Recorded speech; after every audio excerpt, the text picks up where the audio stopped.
Assalamualaikum warahmatullahi wabarakatuh. Bismillahirrahmanirrahim. Pada video pembelajaran hari ini kita akan melanjutkan dari video sebelumnya, yaitu tentang Daulah Umayyah di Damaskus tahun 661 Masehi sampai 750 Masehi. Untuk video yang sekarang kita akan membahas tentang Daulah Umayyah di Andalusia dari 756 Masehi sampai 1031 Masehi. Kekuasaan Bani Umayyah di Damaskus berakhir pada tahun 750 Masehi. Kekhalifahan pindah ke tangan Bani Abbasiyah. Namun, salah satu penerus Bani Umayyah yang bernama Abdurrahman Ad-Dakhil dapat meloloskan diri pada tahun 755 Masehi.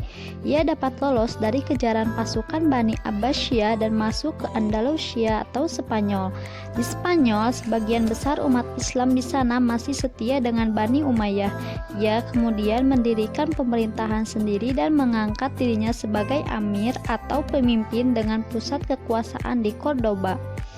Adapun amir-amir Bani Umayyah yang memerintah di Andalusia atau Spanyol ialah di sini ada Abdurrahman Ad-Dakhil atau Abdurrahman I, lalu Hisham bin Abdurrahman atau Hisham I, lalu Al-Hakam bin Hisham atau Al-Hakam I, lalu Abdurrahman Al-Awsat atau Abdurrahman II, Muhammad bin Abdurrahman atau Muhammad I, Munzir bin Muhammad, Abdullah bin Muhammad, Abdurrahman An-Nasir atau Abdurrahman III, Hakam Al-Muntasir atau Al-Hakam II, Hisham II, Muhammad II, Sulaiman, Abdurrahman IV, Abdurrahman V, Muhammad III, dan pemimpin yang terakhir yaitu Hisham III pada tahun 1027 sampai 1031 Masehi. Pada masa pemerintahan Daulah Umayyah di Andalusia atau Spanyol, Cordoba menjadi pusat perkembangan ilmu pengetahuan. Pesatnya perkembangan ilmu pengetahuan terjadi pada masa pemerintahan Amir yang ke-8 yakni Abdurrahman An-Nasir dan Amir yang ke-9 yakni Hakam Al-Muntasir. Kemajuan ilmu pengetahuan dan kebudayaan di kota Cordoba ditandai dengan adanya Universitas Cordoba. Universitas ini memiliki perpustakaan dengan koleksi buku mencapai 400.000 judul.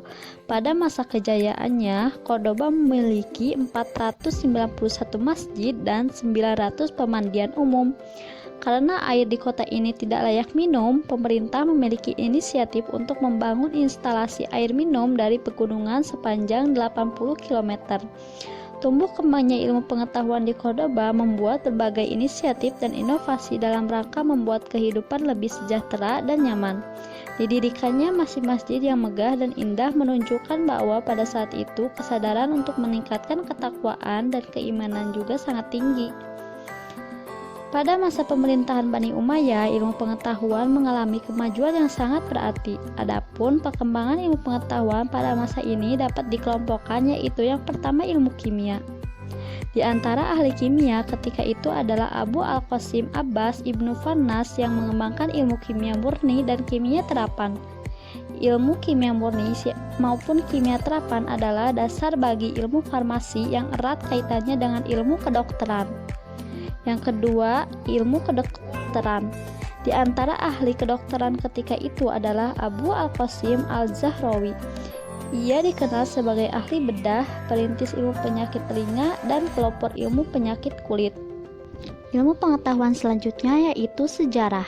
Abu Marwan Abdul Malik bin Habib, salah satu bukunya berjudul At-Tarikh. Ia meninggal pada tahun 852 Masehi. Yang kedua ada Abu Bakar Muhammad bin Umar, dikenal dengan Ibnu Qutiyah. Karya bukunya berjudul Tarikh Ittah Al-Andalus. Tokoh sejarah yang ketiga yaitu Hayyan bin Khalaf bin Hayyan. Karyanya Al-Muqtabis fi Tarikh Rijal Al-Andalus dan Al-Matin. Ilmu pengetahuan yang keempat yaitu bahasa dan sastra. Di antara tokoh terkenal di bidang sastra ketika itu ialah yang pertama Ali Al-Qoli. Karyanya Al-Amali dan Al-Nawadir, wafat pada tahun 696 Masehi. Tokoh yang kedua yaitu Abu Bakar Muhammad Ibnu Umar. Di samping terkenal sebagai ahli sejarah, ia adalah seorang ahli bahasa Arab, nahwu, penyair, dan sastrawan. Ia menulis buku dengan judul Al-Af'al dan Fa'alta wa Af'alat. Ia meninggal pada tahun 977 Masehi. Tokoh yang ketiga yaitu Abu Amir Ahmad Ibnu Muhammad Ibnu Abdul Rabi. Ia meninggal pada tahun 940 Masehi. Dan tokoh yang terakhir yaitu Abu Amir Abdullah Ibnu Syuhaid, lahir di Cordova pada tahun 382 Hijriah atau 992 Masehi dan wafat pada tahun 1035 Masehi.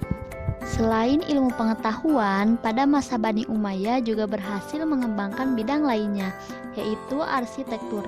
Perkembangan di bidang arsitektur ini terlihat dari bangunan-bangunan arsitek serta masjid-masjid yang memenuhi kota.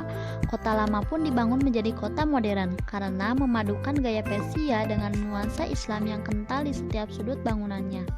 Pada masa Walid dibangun juga sebuah masjid agung yang terkenal dengan sebutan Masjid Damaskus yang diarsiteki oleh Abu Ubaidah bin Jarrah, serta dibangunnya sebuah kota baru yaitu kota Kairawan oleh Uqbah bin Nafi.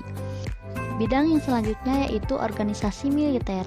Pada masa pemerintahan Bani Umayyah ini, militer dikelompokkan menjadi 3 angkatan, yaitu Angkatan Daratan atau disebut dengan Al-Jund, Angkatan Laut atau disebut dengan Al-Bahiriyah, dan Angkatan Kepolisian. Bidang selanjutnya yaitu perdagangan. Setelah Bani Umayyah berhasil menaklukkan berbagai wilayah, jalur perdagangan menjadi semakin lancar.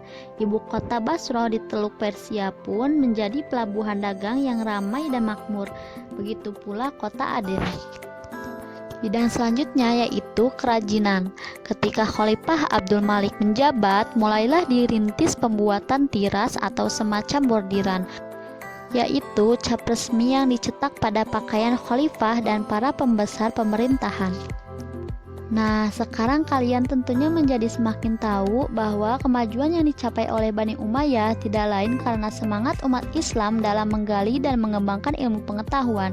Dengan mempelajari sejarah pertumbuhan ilmu pengetahuan ini diharapkan dapat memberikan pengaruh terhadap akhlak kita dalam kehidupan sehari-hari. Terima kasih. Wassalamualaikum warahmatullahi wabarakatuh.